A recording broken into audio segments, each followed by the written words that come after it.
छाला जुत्ता बाँसबारी छाला जुत्ता कारखाना भयो। काठमाडौँको टेकुबाट हेटौडासम्मका रोपवे मार्गहरू भए। जनकपुर चुरोट कारखाना भयो। चिनी उद्योगहरू भए। यी जम्मै अहिले के छन् त यहाँहरूलाई थाहा छ त छैन? यी सबै निजीकरणका मामलामा यिनै राजनीतिक दलहरूले बेच्दै आए। अब नवउद्धारवाद भयो कि भएन?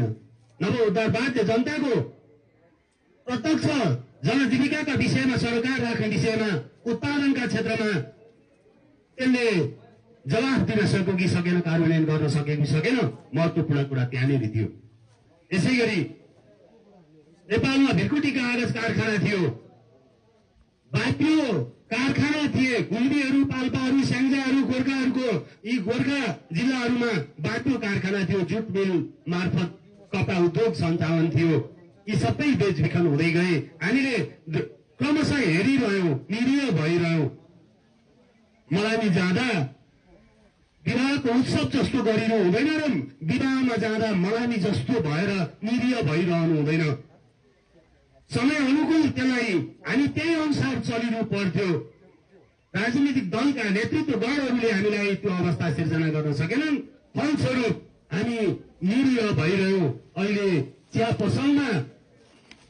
पसलदेखि गाउँघरसम्ममा भ्रमका पोकाहरू सिर्जना भएका छन्। अघि नै पूर्ववक्ता साथीले भन्नुभयो, कहिले जरा अभियान त कहिले टुप्पा अभियान भने जस्तै यहाँहरूलाई भ्रम छर्नका निमित्त यी अभियानहरू सुरुवात भएका छन्। के यो अभियानले जनजीविकाका विषय सम्बोधन गरेको छ? के यो अभियानले हिजो यो अभियान किन हुन सकेन?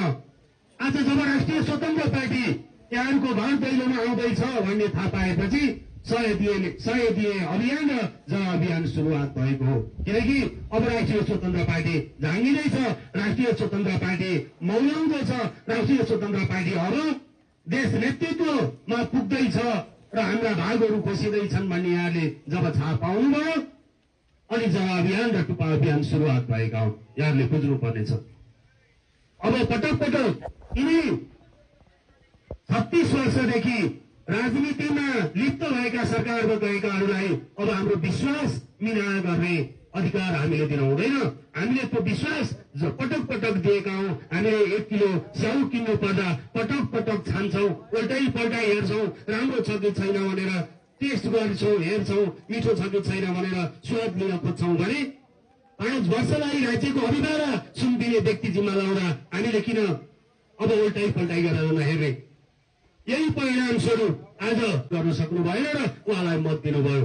त्यो उहाँ निर्वाचित भएपछि पनि आज अघि रविन भाइले भनेको जस्तै 15 दिनमा प्रतिनिधि परिवर्तन हुने कागज बनाएर आयो।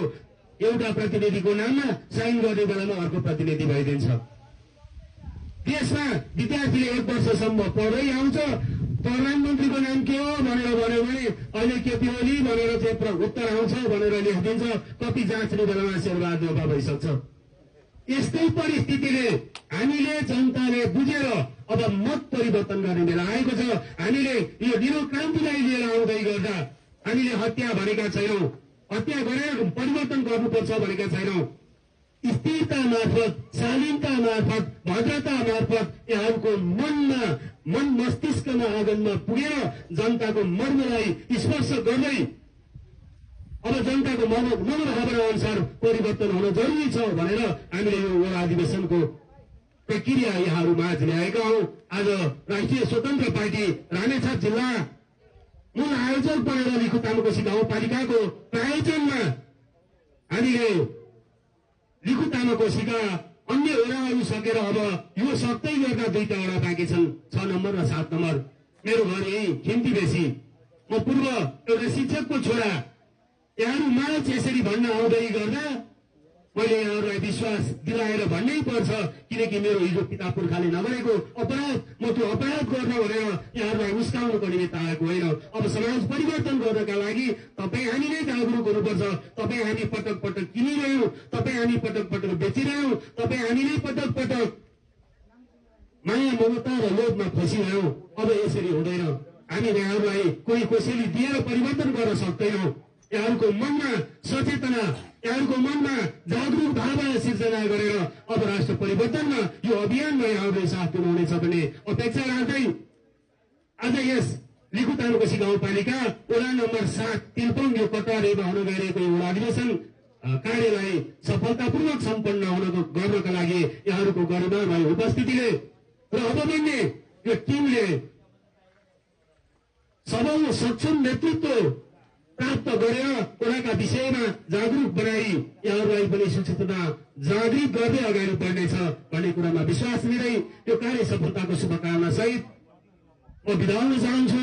यहाँहरूको यो गरिमामय उपस्थितिप्रति हार्दिक धन्यवाद व्यक्त गर्न चाहन्छु। हवस् त, धन्यवाद, नमस्कार, जय गान्धी।